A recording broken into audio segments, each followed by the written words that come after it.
The slap didn't sound like skin on skin. It sounded like fine china cracking in a quiet museum. My glasses sailed from my face, skittered across the polished walnut floor of the Blue Magnolia Manor ballroom, and shattered beneath a crystal chandelier that threw 1,000 indifferent stars across 130 stunned guests.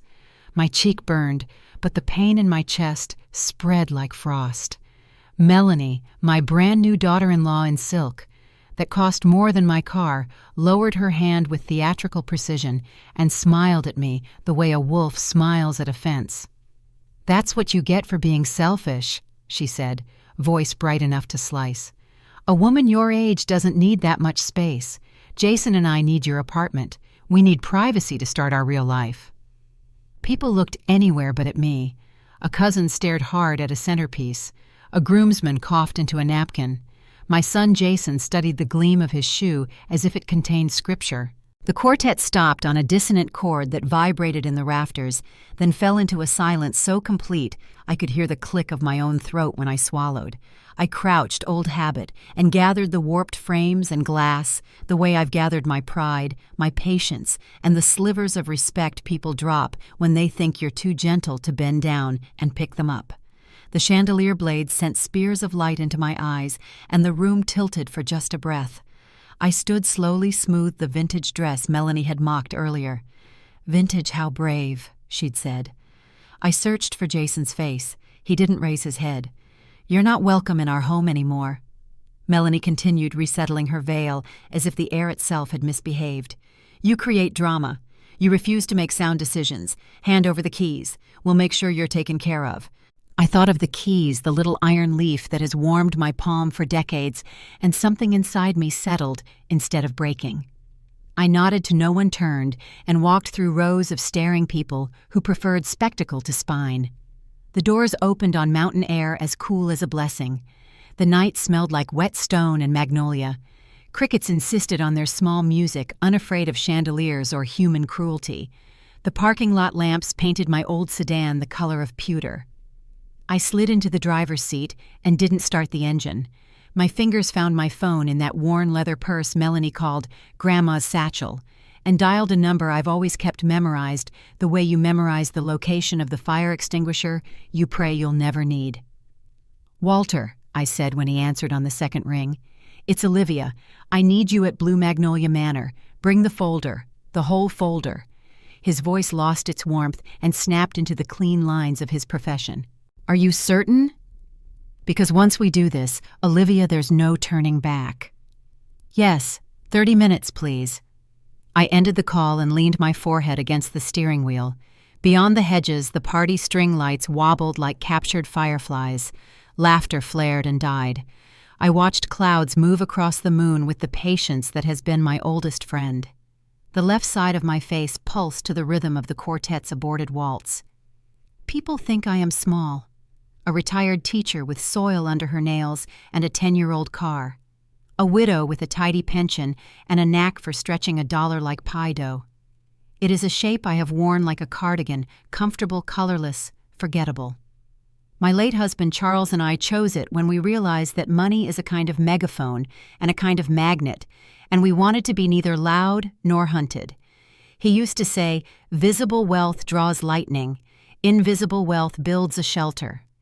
After he died, I learned to sit quietly beneath that roof and listen to storms pass. Melanie never much liked quiet. The first time she breezed into my apartment, she stood at the panoramic window and pretended to admire the view of downtown Asheville, shouldering up against the blue humps of the mountains.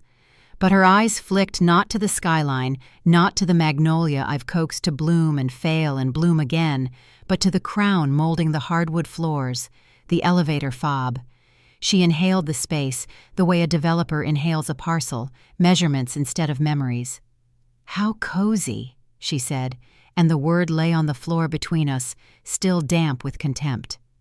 I remember watching her that day, this beautiful young woman with ambition like a sharpened blade. She carried herself with the confidence that comes from never having been told no. Her family name Parker opened doors in certain circles, though I later learned those circles were shrinking as the family fortune dwindled. I caught a glimpse of the pressure she carried one afternoon when her mother Patricia called. Melanie didn't know I was home, returning early from the flower shop. I heard her pacing in the guest room.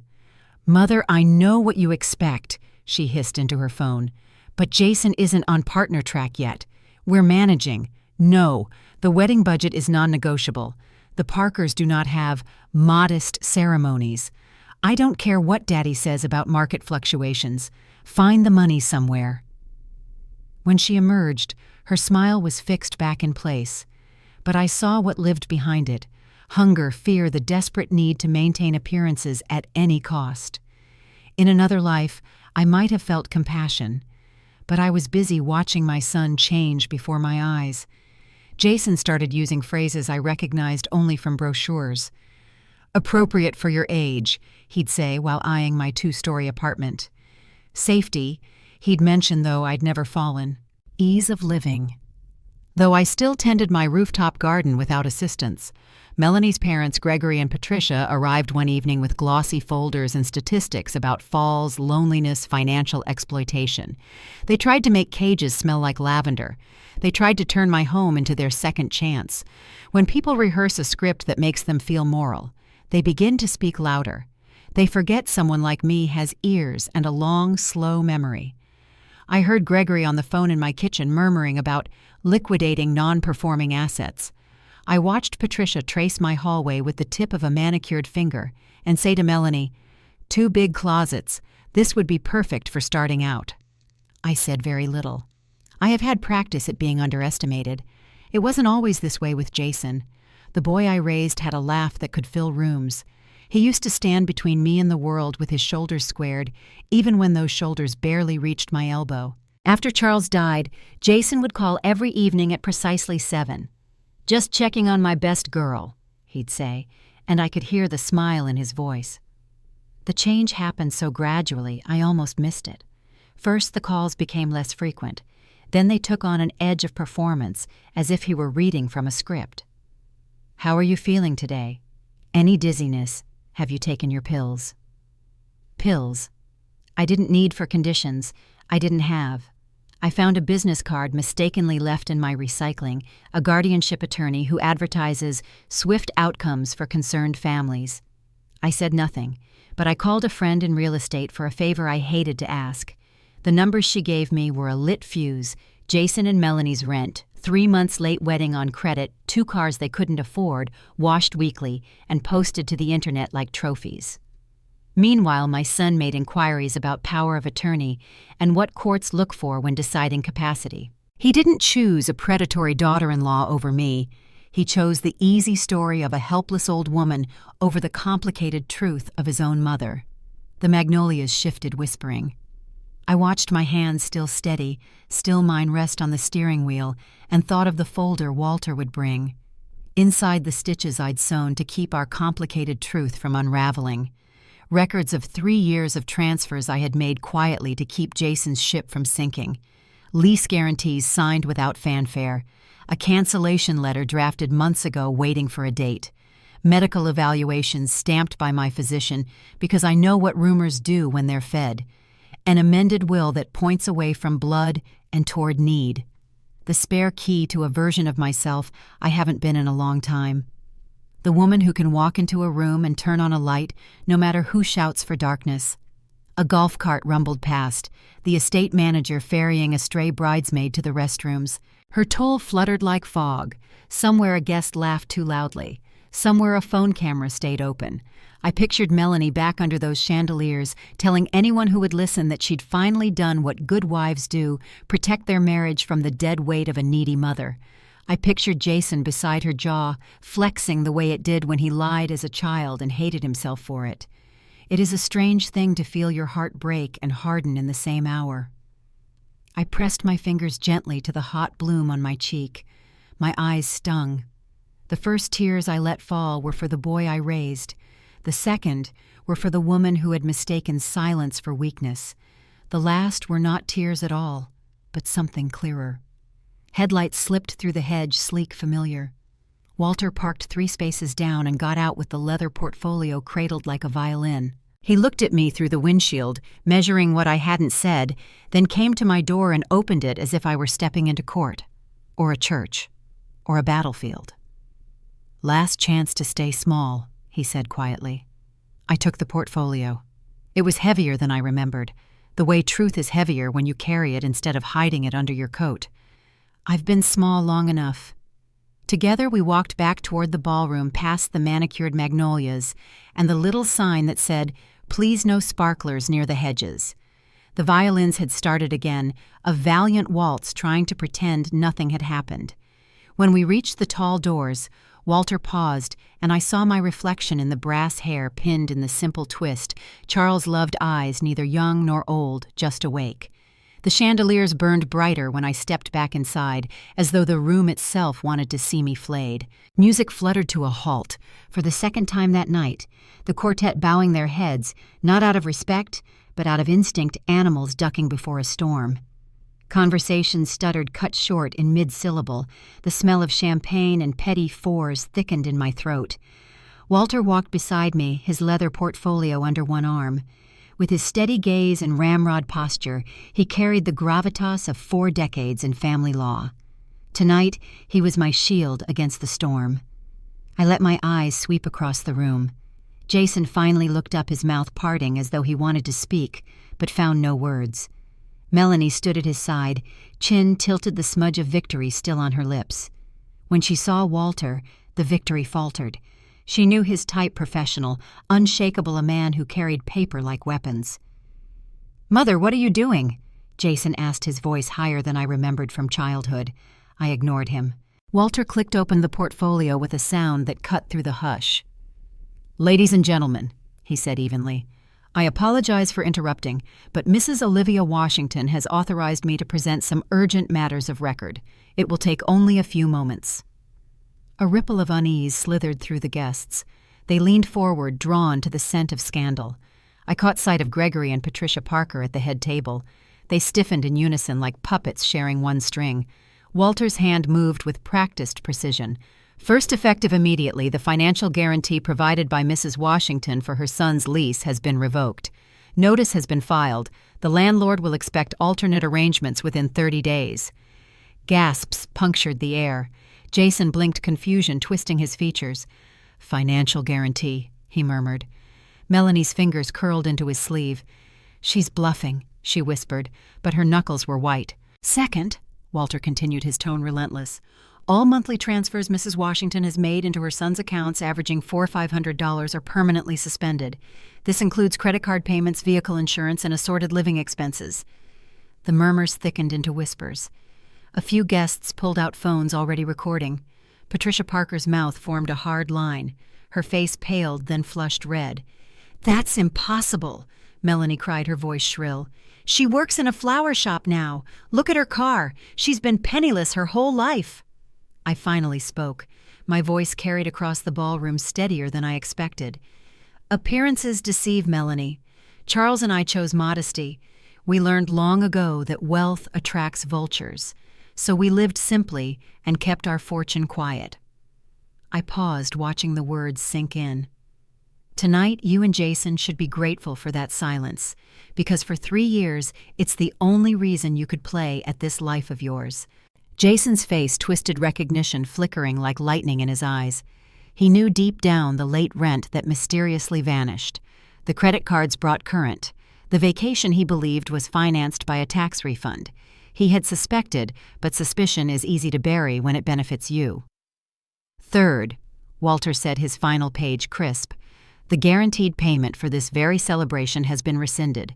The ballroom management will require immediate settlement or will suspend services."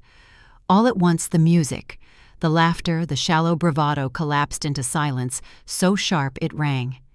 Victor Ruiz, the ballroom manager, stepped forward from the shadows, his face stern. "You heard him," he said to the bride and groom. "Payment must be secured before midnight." Guests exchanged glances. A few began edging toward the doors, unwilling to remain tethered to a sinking ship. Melanie's scream shattered the air. "You bitter old woman, you've ruined everything. You've humiliated us on our wedding day."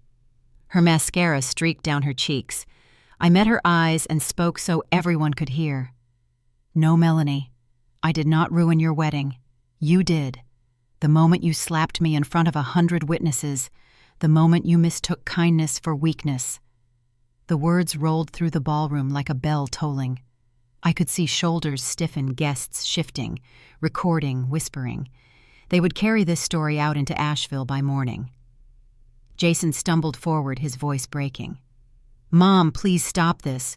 We can talk about it later. You're making a scene." I turned to him. My own son. The boy I once rocked through fevers. The man who now flinched from truth.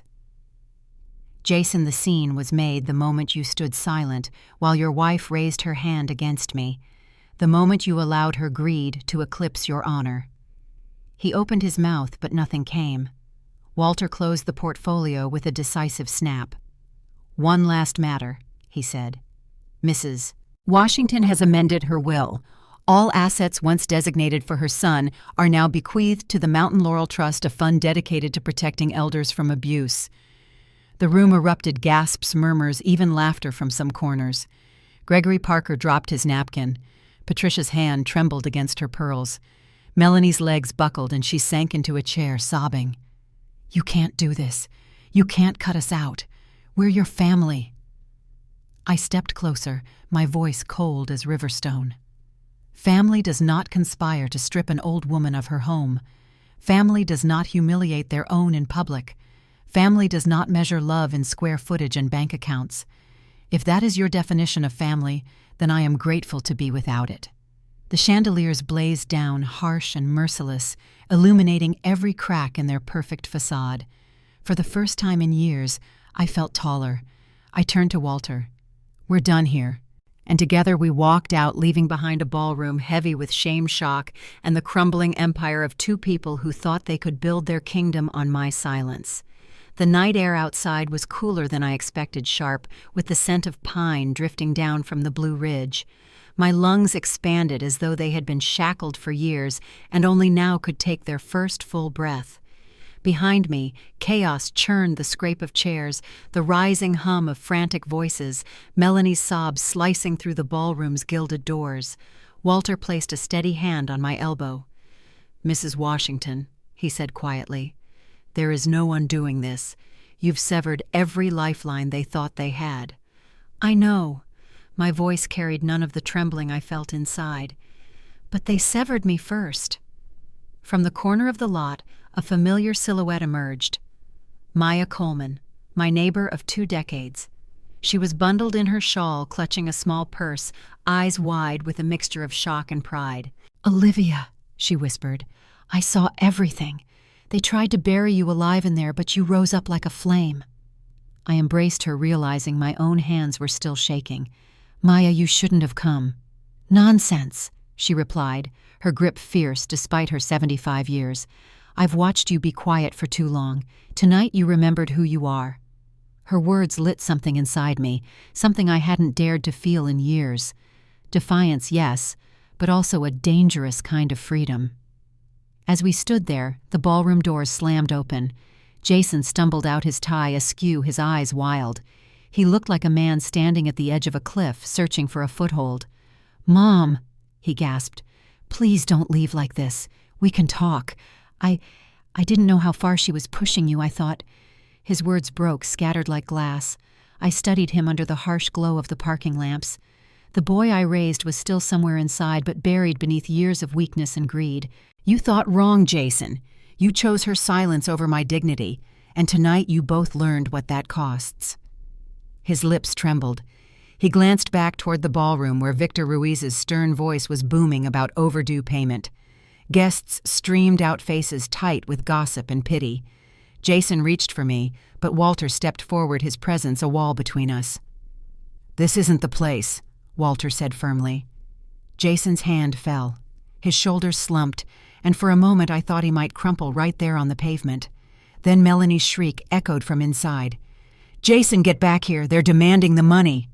He looked at me one last time, despair etched across his face, before running back to the mess he had chosen. Maya exhaled softly. "You gave him a choice. He walked back into the fire." I nodded, though my throat ached with grief. "I can't save a man who refuses to step out of the flames." Walter opened the car door for me. "Mrs. Washington," he said gently. "There's more we need to discuss. The will, the trust, the media. This will not stay contained in Asheville." "I don't want it contained," I murmured, sliding into the seat. "If my humiliation went public, then so should the truth. Let the whole world know what happens when a woman refuses to be erased." As the car pulled away, I looked once more at the ballroom. The chandeliers still burned, but now they looked less like stars and more like interrogation lights, merciless, exposing, stripping every false layer away. For the first time in years, I didn't feel invisible. I felt seen.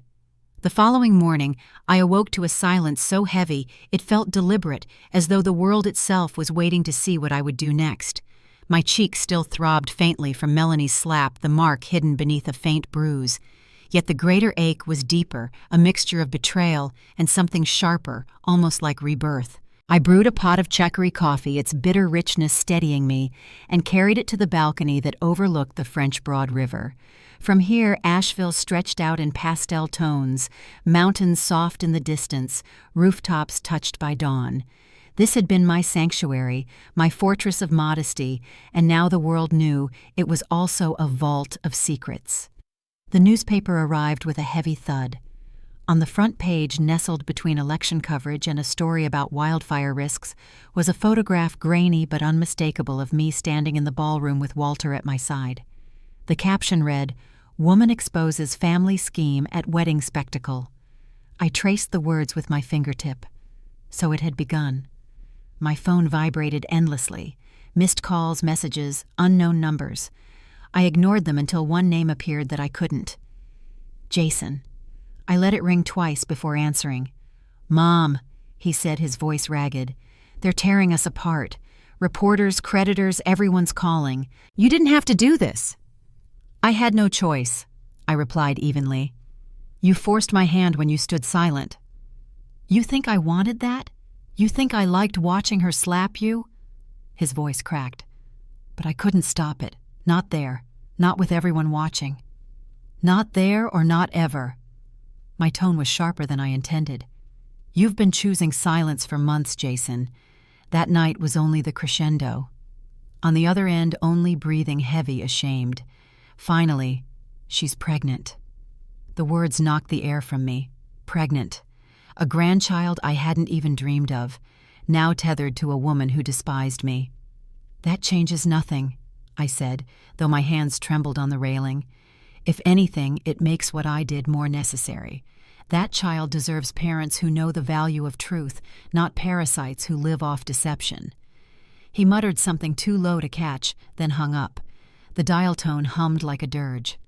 I stood frozen for a long time until a knock startled me. When I opened the door, Maya stood there, a wicker basket of cornbread in her arms. Beside her was a younger woman in a crisp suit, her expression professional but kind. "Olivia," Maya said, bustling in. "This here is my niece Zoe. She's an attorney. She saw the news and insisted on coming." Zoe extended her hand. "Mrs. Washington, forgive the intrusion, but I believe you'll need counsel beyond financial advisement. If your son and his wife are desperate, they may attempt to challenge your competency. I've seen it before." I blinked. Challenge my competency? The idea felt absurd. And yet, hadn't Melanie's family already tried to paint me as fragile, incapable, too old to manage my affairs? Zoe placed a folder on my dining table. "I've started compiling cases similar to yours. Seniors stripped of their homes, bank accounts, drained, reputations smeared. You'd be surprised how many never fight back." I touched the folder as if it were an anchor. "Then maybe it's time they had someone to follow." Maya squeezed my shoulder. "That's what I told her. You're not just fighting for yourself anymore, Olivia. You're fighting for all of us." The thought settled in my chest like an ember catching flame. For the first time since the slap, I realized this story was no longer only mine. By week's end, the fallout had spiraled into a spectacle no one could ignore. The Asheville Gazette ran another feature, "Wedding of the Year becomes Scandal of the Decade." My face stared back at me from every newsstand, alternately painted as villain or hero depending on the writer's leanings.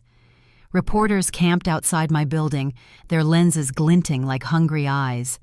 I pulled my curtains tighter and poured another cup of coffee, but the walls seemed thinner, their questions seeping through.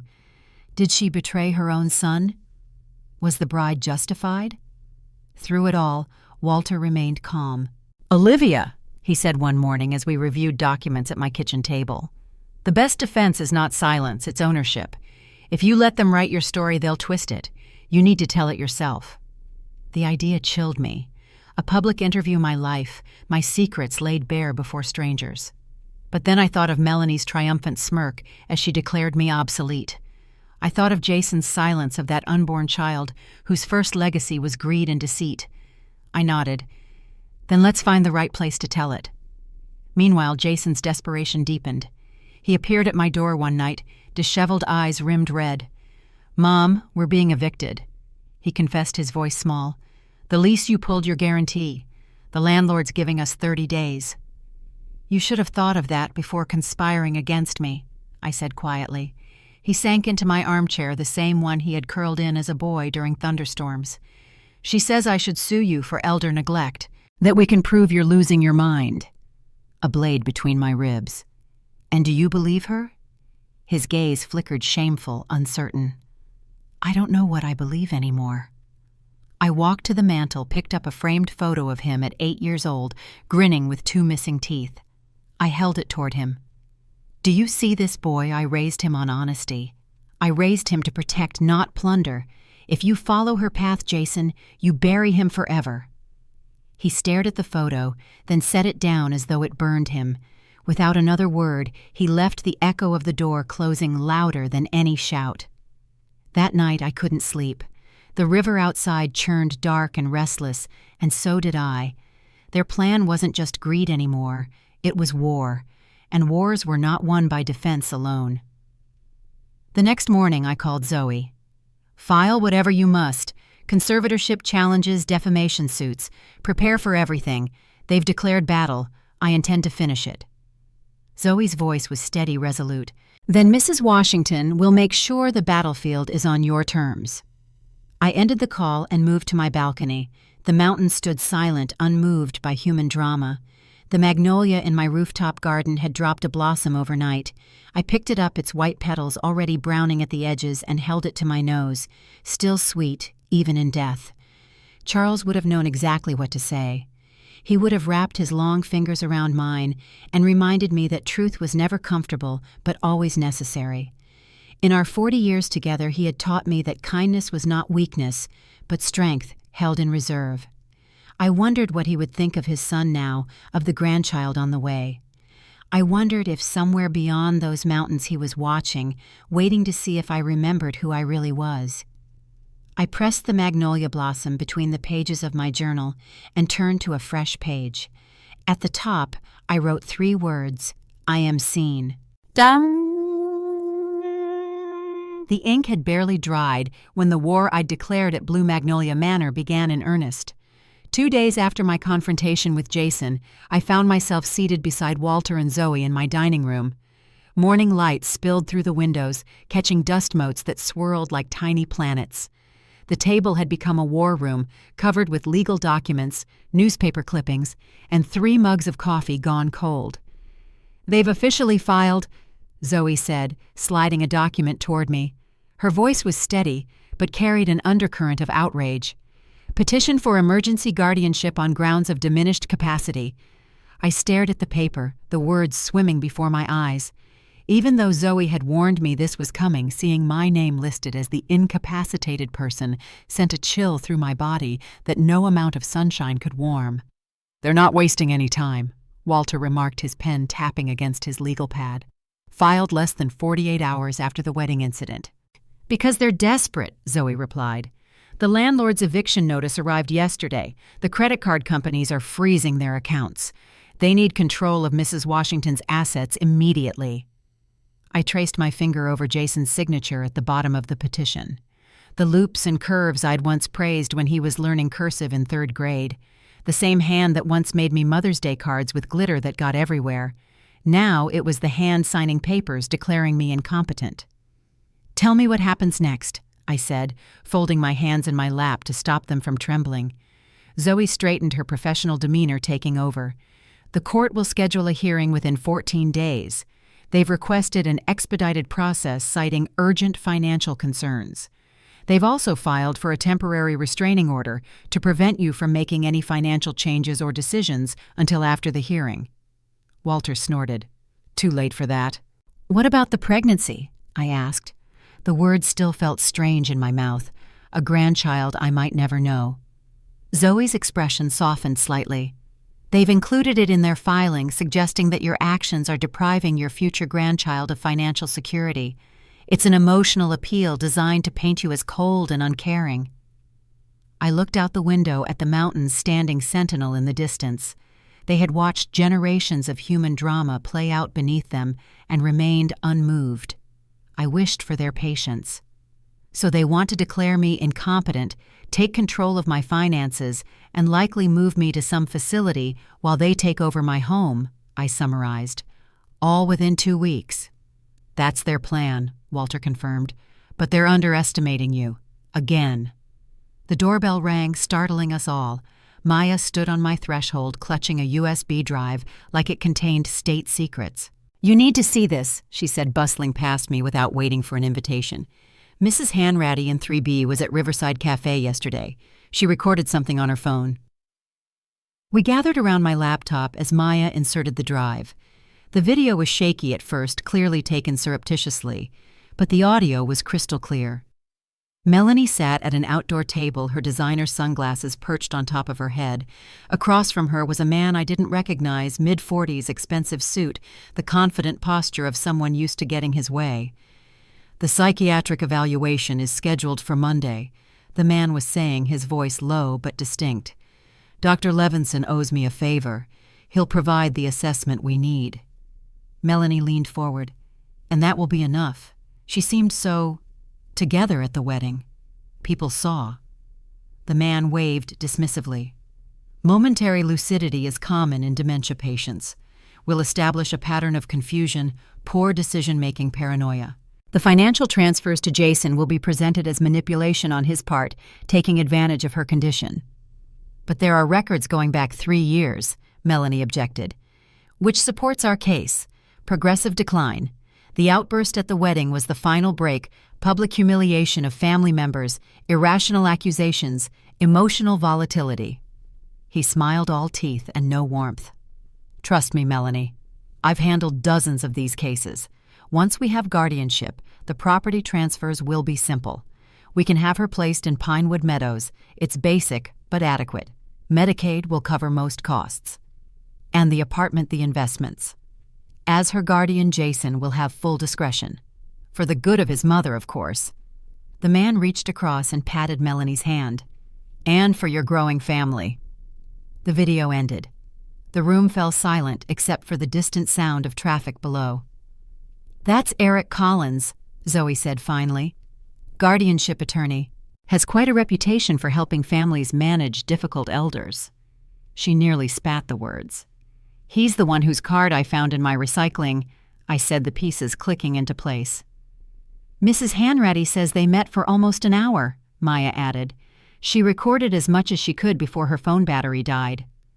Walter was already on his phone, typing furiously. I'm checking on this Dr. Levinson. If he's providing fraudulent evaluations, that's reportable to the medical board. I sat very still, absorbing the implications. They weren't just trying to take my home and money. They were trying to erase me to write a new story where I was confused, irrational, declining, where my life's choices were symptoms instead of decisions, where I ceased to exist as a person with agency and became merely a problem to be managed. They want to put me away, I said, the words hanging in the air like smoke, like an outdated appliance. Store me somewhere cheap and forgotten. Not if I have anything to say about it, Zoe declared, her jaw set in determination. This video is evidence of conspiracy to commit fraud. We can file a counter-petition and request sanctions. But beneath my shock, something else was growing, a slow-burning fury I hadn't felt in decades. This wasn't just about money anymore. This was about my very existence, my right to be seen as a whole person. We need more than just defense, I said, my voice gaining strength with each word. We need to take this fight to them. Walter looked up from his phone, one eyebrow raised. "What do you have in mind?" "I want to file charges, elder abuse, conspiracy, fraud, everything applicable, and I want to go public with my story." Maya grinned, reaching for my hand. "Now that's the Olivia Washington I've known all these years." Walter and Zoe exchanged glances. "It will get ugly," Walter cautioned. "They'll drag your name through the mud, question every decision you've ever made." "They already think I'm mud," I replied. "At least this way I get to choose the battlefield." The next morning, a small notice appeared in the Asheville Gazette announcing an informal community meeting at the Highland Library. Topic: Elder Rights and Financial Abuse, One Woman's Story. I'd expected perhaps a dozen curious attendees. Instead, I walked into a room filled with nearly 50 people. Mostly women, mostly over 60, but also younger faces, social workers, legal aides, even a few journalists. Maya had arranged chairs in a semicircle and placed a small podium at the front. "What is all this?" I whispered, clutching my prepared notes. "Word travels," she replied with a wink. "Turns out you're not the only one with a story to tell." As I made my way to the front, I noticed the faces, some curious, some wary, but many bearing the unmistakable look of recognition. These were people who had lived their own versions of my story, who had felt themselves being slowly erased. I cleared my throat. "Thank you all for coming. My name is Olivia Washington. A week ago, I was publicly slapped by my daughter-in-law at her wedding because I refused to surrender the keys to my home. That moment was the culmination of months of manipulation, gaslighting, and attempts to strip me of my dignity." The room was utterly silent. I could hear the building's old heating system clicking in the walls. But my story isn't unique, and that's why I'm here today. For the next hour, I laid it all bare, the subtle shifts in Jason's behavior, the comments about my age, the concerned discussions about my living situation. I described finding the guardianship attorney's card, discovering the financial struggles they had hidden, realizing they were laying groundwork to declare me incompetent. When I finished, I expected questions. Instead, a woman in the back row slowly stood. She must have been close to 80. Her silver hair pulled back in a neat bun, her posture still straight and proud. "My daughter and son-in-law did the same," she said, her voice quavering slightly. "Except, I didn't fight back. I believed them when they said I couldn't manage alone anymore. I signed over my house. Now I live in a single room at Golden Sunset Care Home while they vacation in my home." She paused, blinking rapidly. "I wish I'd had your courage." Another woman rose. "My nephew emptied my bank accounts. When I confronted him, he told everyone I was confused about my finances. My own sister believed him." One by one, they stood and spoke stories of homes lost, of bank accounts, drained, of being moved to facilities against their will, of having their concerns dismissed as confusion or ingratitude, of families who measured love in square footage and dollar signs. Zoe stood and addressed the group. "What's happening here is a pattern, not isolated incidents. There are laws against elder abuse and financial exploitation, but they're under-enforced. Courts often side with adult children over elderly parents, particularly when those parents are women and people of color." A reporter from the local public radio station raised her hand. "Mrs. Washington, you mentioned your son has filed for guardianship. What happens next?" "A hearing is scheduled for next week," I answered. "They will try to prove I'm incompetent to manage my affairs. I intend to prove otherwise. And if you win," I hadn't considered the question. "What would winning look like in a battle against my only child? If I win, I maintain my independence and my dignity. But more importantly, perhaps others will find the courage to fight too." The meeting continued for another hour, with Zoe explaining legal resources and Maya organizing contact information for a support network. As people filed out, many stopped to squeeze my hand or whisper thanks. The reporter approached as I was gathering my notes. "Mrs. Washington, would you consider sharing your story more widely? I think it could help a lot of people." I thought of Walter's words. "If you let them write your story, they'll twist it." "Yes," I said. "I think it's time." The interview aired the following day.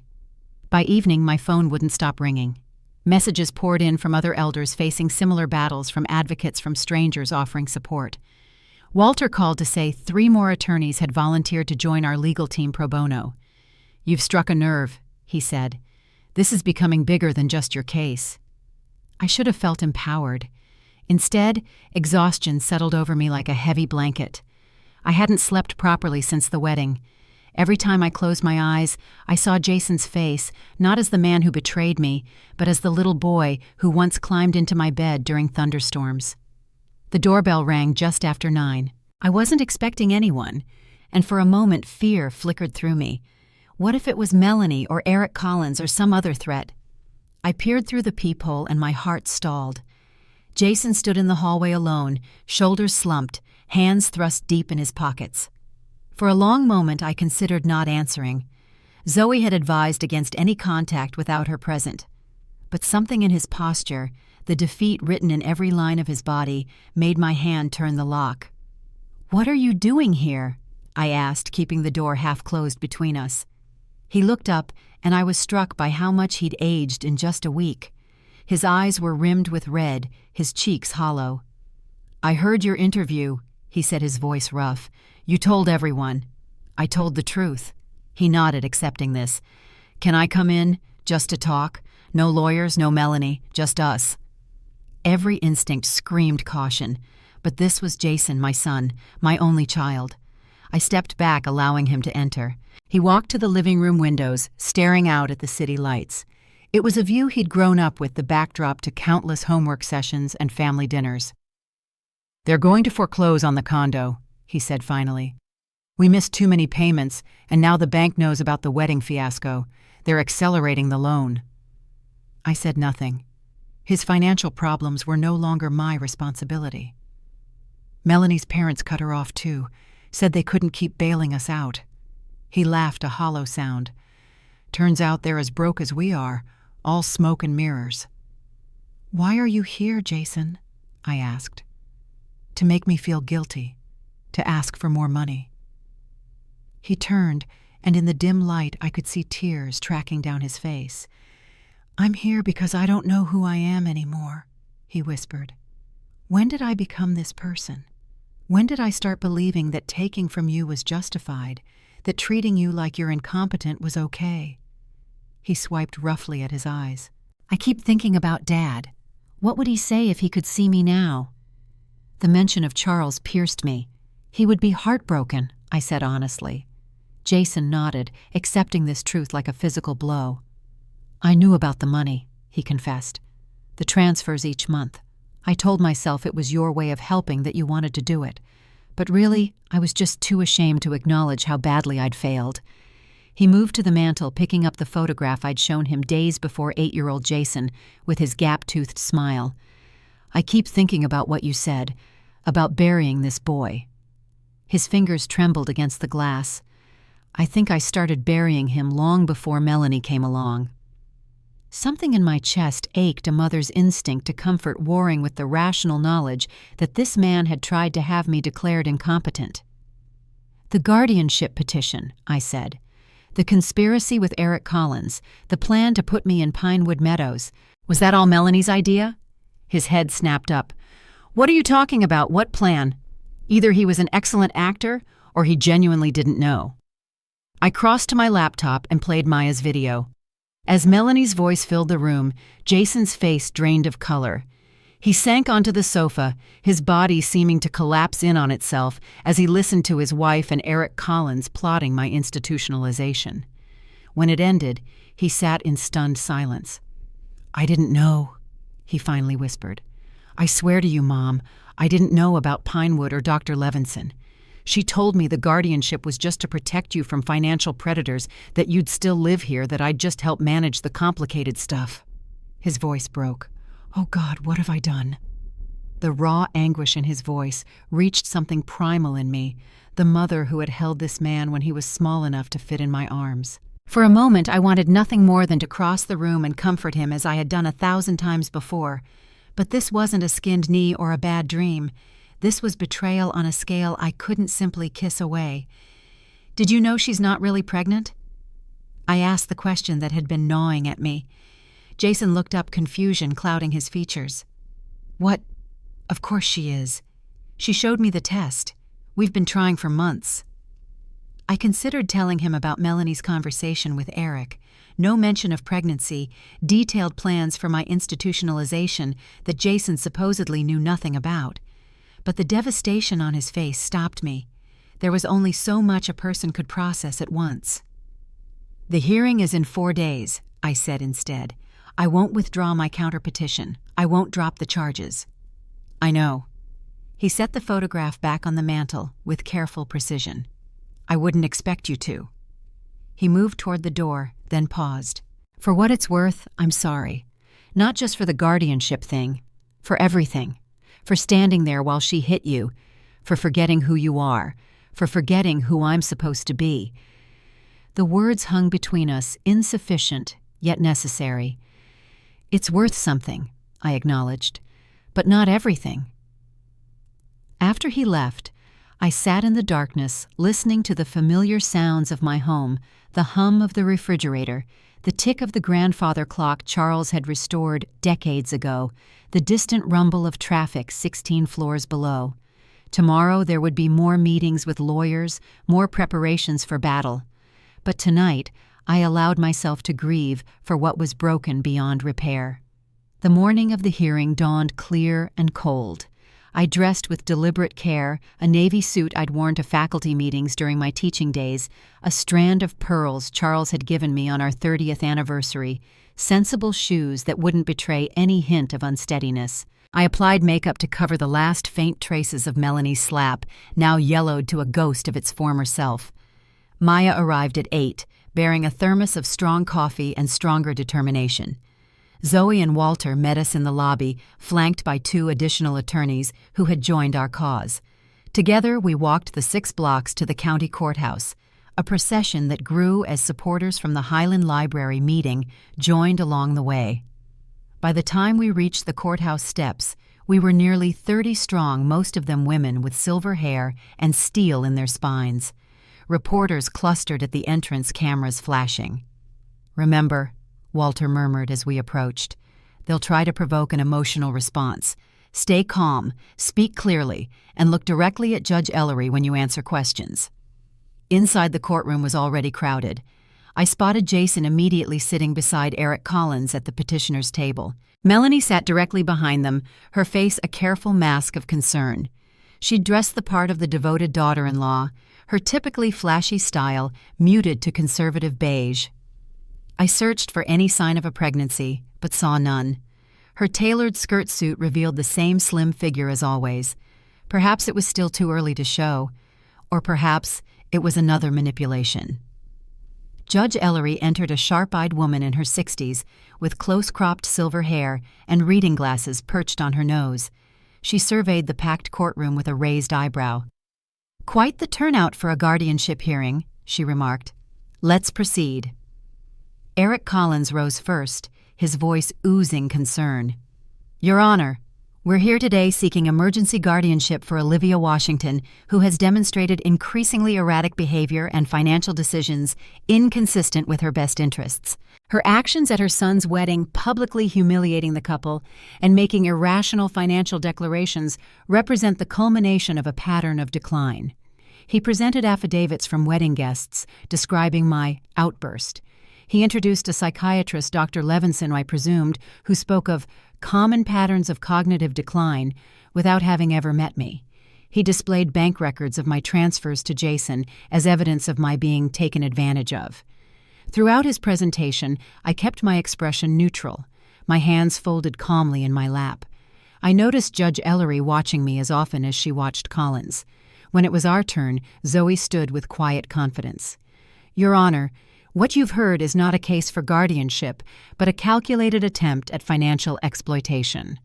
She placed a copy of Maya's video recording on the evidence table. "We have documented evidence of the petitioner's wife conspiring with counsel to obtain fraudulent medical evaluations and place Mrs. Washington in a substandard care facility against her will solely to gain control of her assets." A murmur ran through the courtroom. Judge Ellery's eyes narrowed. "That's a serious allegation, Counselor." "Yes, it is, Your Honor, and we can prove it." The video played on the courtroom monitor. I watched Melanie's face drain of color as her own voice filled the room. Jason's shoulders stiffened with each damning word. When it ended, Eric Collins was on his feet objecting to the recording's admissibility, claiming it was obtained without consent. Judge Ellery held up a hand, silencing him. "Mr. Collins, I suggest you consider your position very carefully. If this recording is authenticated, you may be facing ethics charges before the bar." She turned toward me. "Mrs. Washington, do you wish to speak on your own behalf?" I rose steadily, feeling the weight of every eye in the room. The walk to the witness stand felt like crossing an ocean. After being sworn in, I faced the crowded courtroom. I saw Maya's encouraging nod, the supportive gazes of strangers who had become allies, the hostile glare of Melanie, and Jason, his face a battlefield of conflicting emotions. "Mrs. Washington," Judge Ellery said, "in your own words, please tell the court why you believe this guardianship petition should be denied." I took a deep breath. The time for silence had long passed. "Your Honor, I am 72 years old. I have taught third grade for 35 years. I have buried a husband, raised a son, and managed my finances well enough to secure a comfortable retirement. Age has changed my body, but not my mind." I looked directly at Jason as I continued. "What you've witnessed here is not the confusion of old age. It is the clarity of betrayal." I explained the gradual campaign to undermine my confidence, the concerned conversations about my living situation, the discovery of the guardianship attorney's card. "I didn't make those financial transfers because I was confused. I made them because I'm a mother who couldn't bear to see her son struggle, even when that struggle was self-inflicted. Perhaps that was foolish, but it wasn't incompetence." Judge Ellery studied me over her reading glasses. "And the incident at the wedding, Mr. Collins suggests it demonstrates emotional volatility and impaired judgment." "The incident at the wedding, Your Honor, was a woman finally saying, 'Enough.' My daughter-in-law slapped me in front of 130 guests because I wouldn't surrender my home to her. My son stood silent while it happened." My voice remained steady, though my heart raced. If standing up for myself after that humiliation demonstrates impaired judgment, then I would suggest our standards for elder behavior need reconsideration. A few chuckles rippled through the courtroom. Even Judge Ellery's mouth twitched slightly. "Mrs. Washington, do you understand that your son claims to be acting out of concern for your welfare?" I met Jason's gaze across the courtroom. "I understand that people can justify almost anything if they try hard enough." "And do you feel you need any assistance with managing your affairs?" "No more than anyone else, Your Honor. I have a financial advisor, a lawyer, and friends who check on me regularly. I've arranged for automatic payments of my utilities. I keep a calendar and set reminders on my phone. I take reasonable precautions, just as any prudent person would." Judge Ellery nodded, jotting notes. "Thank you, Mrs. Washington. You may step down." I returned to my seat, legs trembling slightly from the adrenaline. Walter squeezed my hand briefly. After a short recess, Judge Ellery returned with her decision. "Having reviewed the evidence and testimony presented today, I find the petition for guardianship of Olivia Washington to be without merit, Mrs. Washington has demonstrated clear cognitive capacity and sound decision-making ability." She removed her glasses, her gaze sharp as she continued. "Furthermore, I am deeply troubled by the evidence suggesting this petition was filed as part of a scheme to gain control of Mrs. Washington's assets through fraudulent means." She addressed Eric Collins directly. "Counsel, I am referring this matter to the District Attorney's Office for investigation of potential elder abuse conspiracy to commit fraud and ethics violations. I suggest you retain representation of your own." Melanie made a choked sound. Jason sat motionless, his face ashen. "This case is dismissed. Court adjourned." The gavel fell with a decisive crack. The courtroom erupted, my supporters embracing reporters rushing for the doors, Melanie fleeing in tears with her parents close behind. Through it all, Jason remained seated, staring at nothing. Walter helped me gather my things as the crowd thinned. "A complete victory," he said, satisfaction evident in his voice. "And with the DA investigating, there may be criminal charges." I nodded, but found no joy in the thought. Victory tasted more bitter than I had expected. As we prepared to leave, I noticed Jason still hadn't moved. Eric Collins had abandoned him already, deep in heated conversation with another attorney in the hallway. "Go ahead," I told Walter. "I'll meet you outside." I approached my son slowly, uncertain what I would say. Up close, he looked utterly defeated, a man watching his life crumble in real time. "Jason," I said softly. He looked up, his eyes hollow. "Congratulations, you won." This wasn't a game with winners and losers. Wasn't it? A humorless laugh escaped him. "Because from where I'm sitting, it looks like I've lost everything. My wife's hysterical. Her parents are threatening to sue me. My lawyer's facing disbarment. And my mother just proved to the world what a terrible son I am." "You did that yourself," I reminded him, though, without venom. He nodded, accepting this. "I know." He stood, gathering his coat. "For what it's worth, I'm withdrawing from the case. No appeals, no further legal action. You've won your freedom from me." As he turned to leave, I caught his arm. "Jason, the baby." Something flashed across his face. Pain, anger, resignation. "There is no baby. Never was. Just another lie I was too desperate to question." The confirmation struck me like a physical blow. Even in my darkest suspicions, part of me had hoped for a grandchild, some continuation of love beyond this wreckage. "I'm sorry," I said, and meant it. He shrugged, the gesture so reminiscent of his teenage years that my heart ached. "Yeah, me too."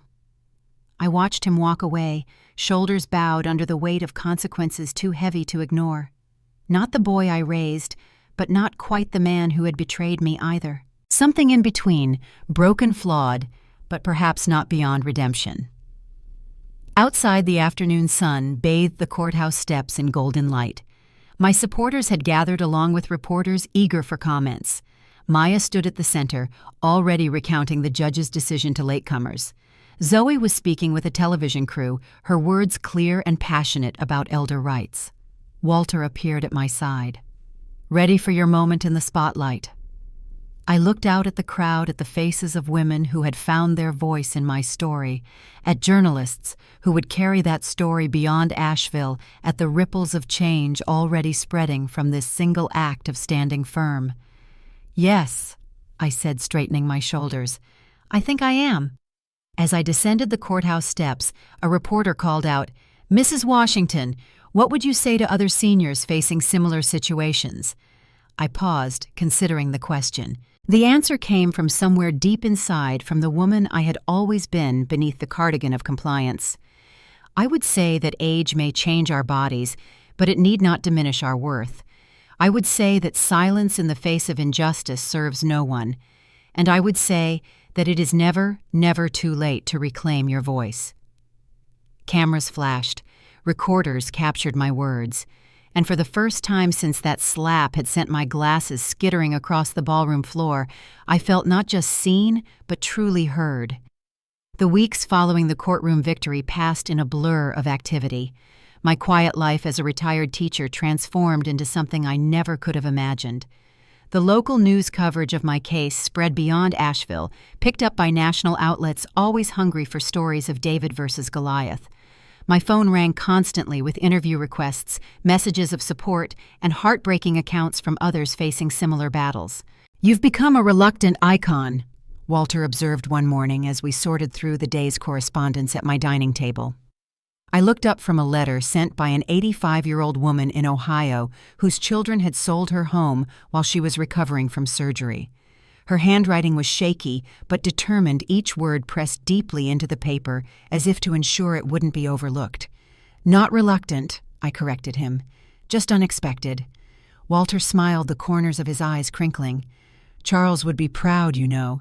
He always said you were the strongest person he knew." The mention of my late husband sent a familiar ache through my chest. He was biased. He was right.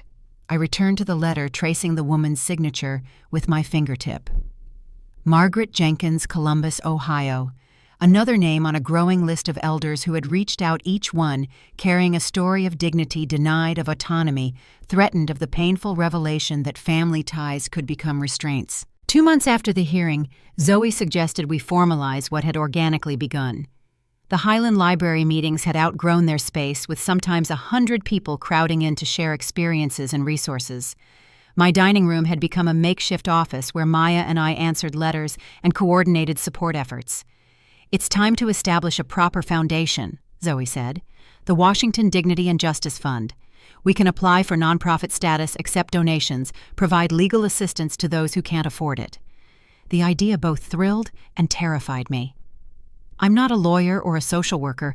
I'm just a woman who refused to be silenced." "Sometimes that's enough to start a movement," Zoe replied. The French Broad River glinted in the afternoon sun as I considered her proposal. From my balcony, Asheville looked peaceful, unchanged by the storm that had swept through my life. But I was changed. The woman who had crouched to pick up broken glasses at Blue Magnolia Manor would never have imagined herself at the center of a budding advocacy movement. "All right," I said finally. "Let's do it. But I don't want my name in the title. This isn't about me." We compromised on The Dignity Project, with the tagline, "Because every voice matters."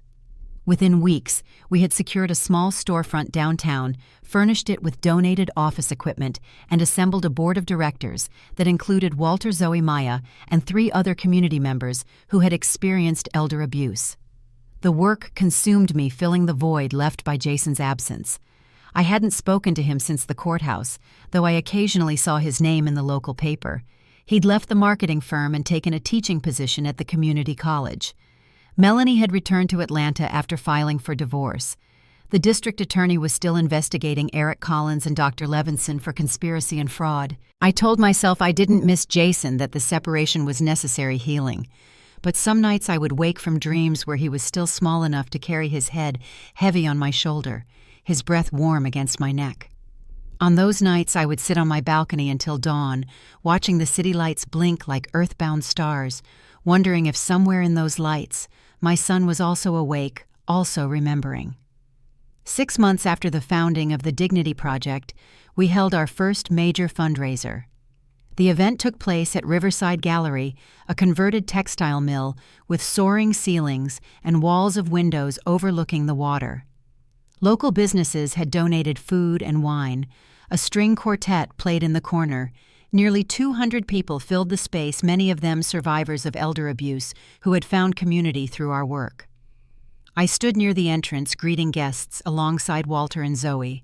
My navy dress felt slightly too formal, but Walter had insisted on making a statement.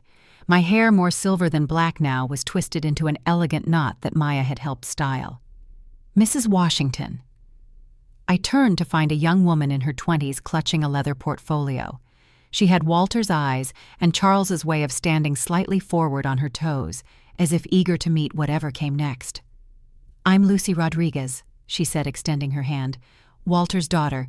I've been wanting to meet you." "Lucy." I embraced her, surprising us both. "Your father talks about you constantly, the brilliant law student." She blushed. "Not quite brilliant, but determined, and inspired by your case. That's actually why I wanted to talk to you." We found a quiet corner away from the crowd. Lucy opened her portfolio, revealing pages of notes and charts. "I've been researching elder abuse cases nationwide for my thesis," she explained. "What happened to you isn't unusual. In fact, it follows a disturbingly predictable pattern, especially for women of color." She showed me her findings, statistics on guardianship abuse, financial exploitation, the disproportionate impact on minorities and women. The system is designed to favor adult children over elderly parents, particularly when those parents are seen as difficult or uncooperative. "By which they mean refuses to be controlled," I added. "Exactly." Lucy's eyes lit up so like Walter's when he was making a crucial point in court. "But what makes your case special is that you fought back publicly. Most victims suffer in silence, either from shame or lack of resources." She turned to a new page in her notes. "I've been tracking the impact of your story. Since your case made the news, guardianship filings in 3 surrounding counties have dropped by nearly 30%. Legal aid clinics report increased calls from seniors seeking preventive measures like power of attorney documents and advance directives." The statistics blurred before my eyes. I hadn't considered the ripple effects beyond the people who directly contacted us. "What you're doing with the Dignity Project matters," Lucy continued earnestly, "but I think it could be even bigger. With the right approach, you could influence policy at the state level, maybe even nationally." We spent the next hour discussing possibilities, legislative advocacy, educational campaigns, partnerships with other organizations.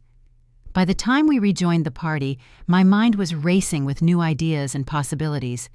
The event was deemed a tremendous success, raising enough funds to hire a part-time legal coordinator and expand our services. As the last guest departed, I found myself alone in the gallery, surrounded by the remnants of celebration, empty wine glasses, abandoned programs, flower arrangements beginning to droop. I wandered to the windows, gazing out at the river. Its dark surface reflected the city lights, creating the illusion of a second Asheville flowing beneath the first. Two realities equally valid, separated only by perspective. A sound behind me, footsteps hesitant. I turned, expecting to see Walter or the gallery manager. Instead, Jason stood in the doorway, a bouquet of magnolias in his hands. For a moment, neither of us spoke. He looked different, thinner, with a beard he hadn't worn before. His clothes were simpler than the designer suits Melanie had insisted upon, but they suited him better. "I saw the article about tonight's event in the Gazette," he said finally.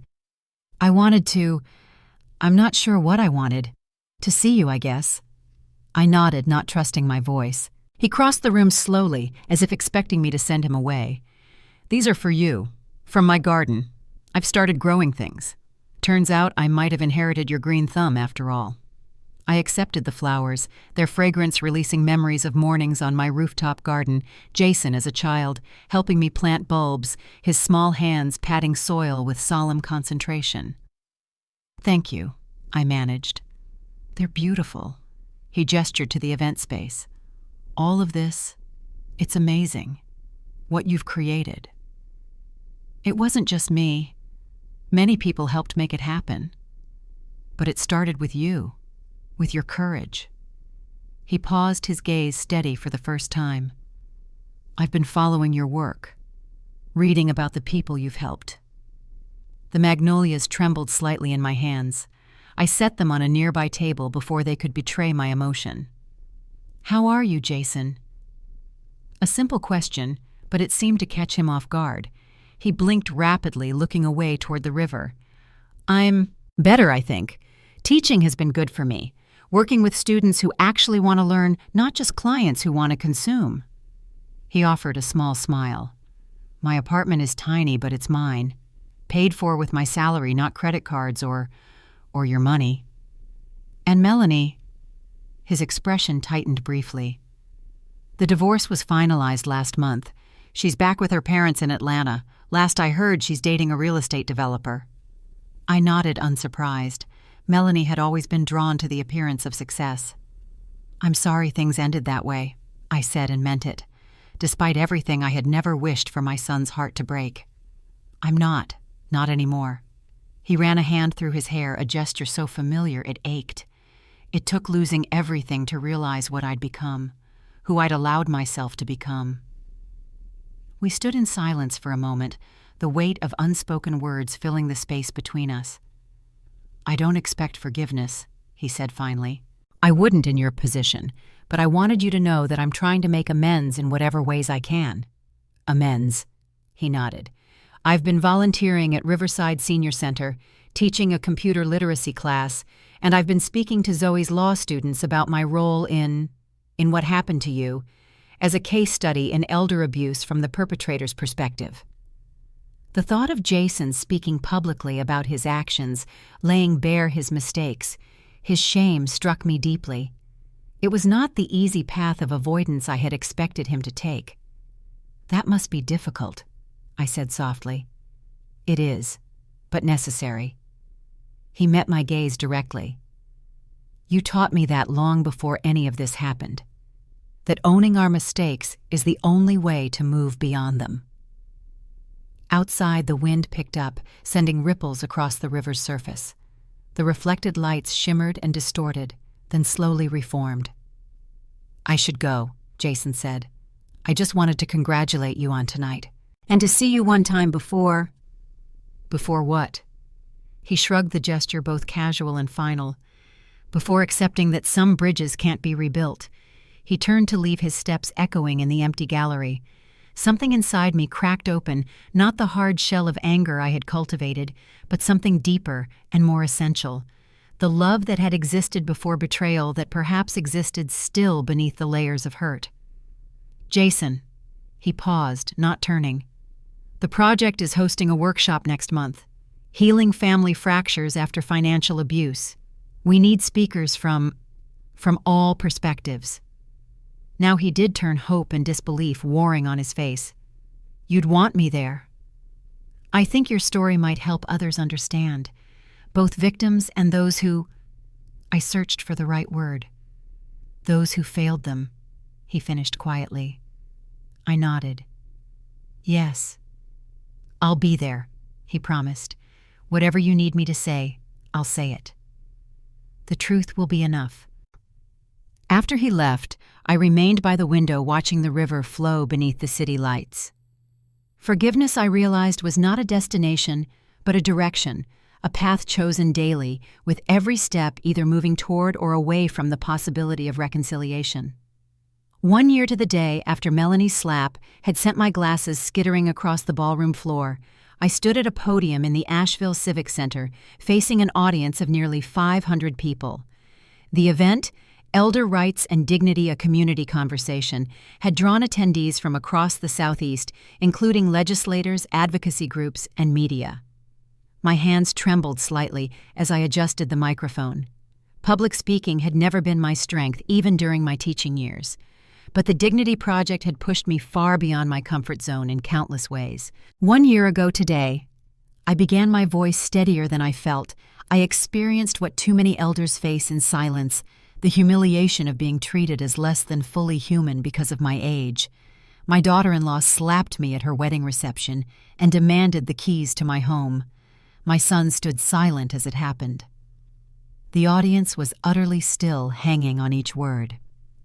That public moment of shame became a turning point, not just for me, but for hundreds of others who recognized their own struggles in my story.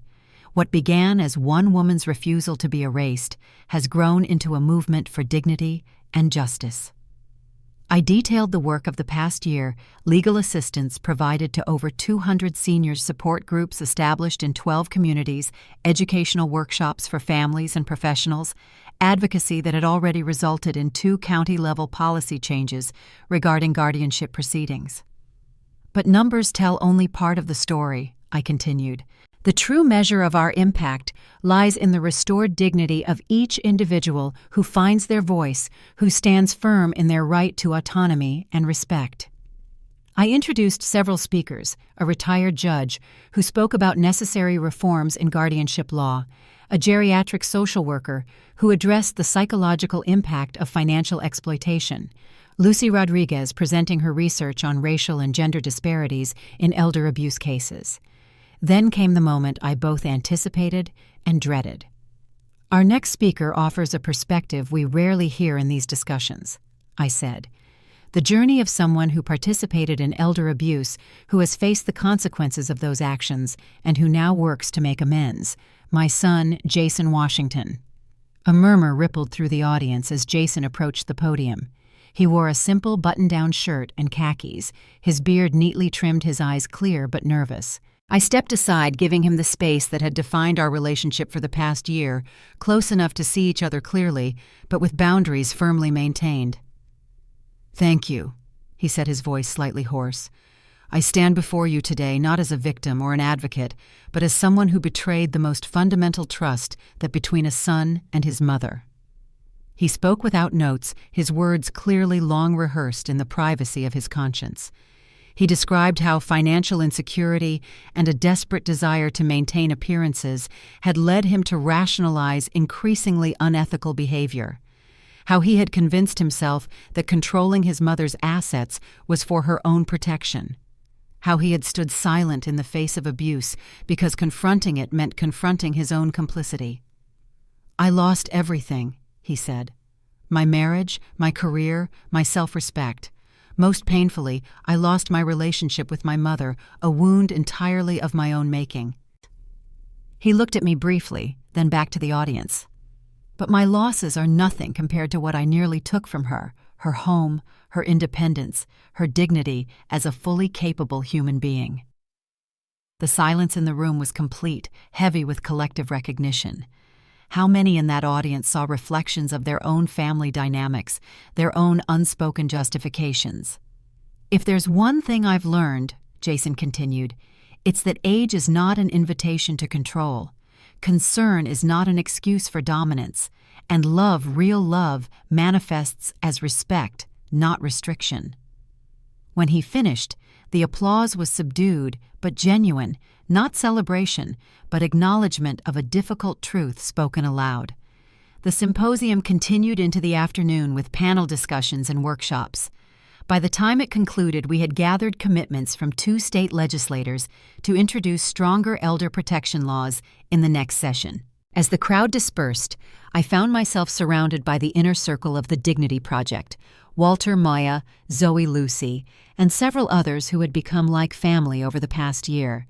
We gathered in a small reception room behind the main hall, sharing a moment of quiet celebration. "I think we can call this a success," Walter said, raising a glass of sparkling cider. "More than success," Zoe added. "This is momentum, the kind that leads to real change." Maya squeezed my hand. "And it all started with you refusing to hand over those keys." I smiled, though my thoughts were elsewhere. Through the open door, I could see Jason standing alone in the emptying auditorium, hands in his pockets, seemingly lost in thought. "Excuse me for a moment," I said. He didn't hear me approach, startling slightly when I spoke his name. "Your speech," I said. "It couldn't have been easy." He shook his head. "Not easy, but necessary." He hesitated, then added, "I meant every word." "I know."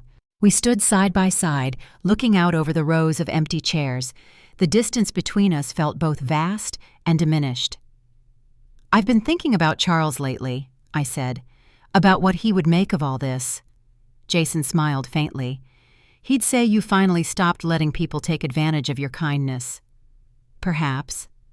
I considered the man beside me, no longer the boy I raised, not quite the stranger he had become during those dark months, but someone new, emerging from the wreckage of our shared pain. He'd also say that strength includes the capacity for mercy. Jason's breath caught audibly. He didn't look at me, as if afraid to break the fragile moment. "I've been invited to speak at a conference in Charlotte next month," I continued, "about the Dignity Project's work. They've asked me to bring someone who can discuss our educational initiatives." Now he did turn hope and uncertainty mingled in his expression. "Are you asking if you're interested? No pressure either way." "I'd be honored," he said simply. It wasn't forgiveness, not fully. It wasn't a return to what had been. But it was a step along the path, an acknowledgement that healing might be possible, even here, even after everything. 2 years passed, marked by steady growth, both for the Dignity Project and for my cautiously rebuilding relationship with Jason. Our work expanded beyond Asheville, establishing chapters in 3 neighboring states. We consulted on legislation, created educational materials for seniors and families, and provided direct support to hundreds of elders facing exploitation. Jason remained involved first as a volunteer speaker, then gradually taking on more responsibility with our educational programs. Our professional interactions slowly gave way to occasional personal ones, a coffee, after a workshop lunch before a board meeting. Small steps carefully taken. On a warm spring morning, I stood in the small courtyard behind our office building, tending to the garden we had planted as a place of respite for those who came seeking help. Magnolias, roses, herbs, life asserting itself in orderly beds and climbing trellises. "It's looking beautiful," Maya said, joining me with 2 mugs of tea. At 77, she moved more slowly now, but remained the Dignity Project's heart, the first voice most callers heard when they reached out in crisis. "The magnolias are Charles's favorites," I replied, then corrected myself. "Were his favorites." Maya settled onto a bench, patting the space beside her. "Grief doesn't follow a calendar, Olivia, even after all these years." I sat accepting the tea with soil-stained hands. It's not grief exactly, more like conversation that continues in his absence. I still find myself thinking, Charles would love this, Or Charles would know how to handle that. That's love outlasting death, Maya said simply. The best kind of haunting. We sat in comfortable silence sipping tea as the morning light strengthened. Birds called from the maple tree that shaded one corner of the garden, a pair of cardinals establishing their territory with melodic insistence. "Have you given any more thought to the expansion proposal?" Maya asked eventually. "Walter's quite excited about the possibility of a dedicated legal clinic." I nodded. "It makes sense as the next step. We're referring so many cases now, it would be more efficient to have our own attorneys on staff. But," I smiled at her perception, "but it means more fundraising, more administration, less time in the garden, less time working directly with the people who come to us." "Growth always requires letting go of something," she observed. Before I could respond, the garden gate opened.